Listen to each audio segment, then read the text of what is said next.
நான் ஒரு விவசாயி வஞ்சிக்கப்படுவதை ஒரு நாளும் ஏற்றுக்கொள்ள மாட்டேன்.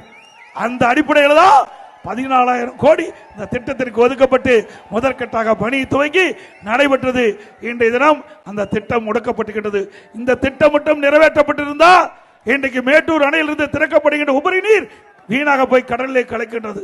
இந்த திட்டம் நிறைவேற்றப்பட்டிருந்தால், இன்றைக்கு அந்த கால்வாய் வெட்டப்பட்டிருந்தால் உபரி நீர் அங்கே காவிரியிலிருந்து திருப்பி விடப்பட்டு குண்டாறு வந்து சேரும். இந்த பகுதி மக்களுக்கு தேவையான நீர் கிடைச்சிருக்கும். இன்றைக்கு கண்மாயில் நிரப்பப்பட்டிருக்கும், நிலத்தடி உயர்ந்திருக்கும், விவசாயத்திற்கு தேவையான நீர் கிடைச்சிருக்கும். ஆனா இந்த அரசு செய்யல.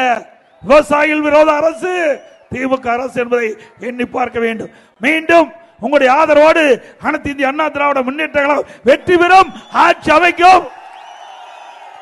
ஆட்சி அமைக்க பிறகு இந்த மக்களுடைய கனவு திட்டம் காவிரி குண்டாறு திட்டம், அதை அண்ணா திமுக அரசு நிறைவேற்றி நானே வந்து திட்டத்தை துவக்கி வைப்பேன்.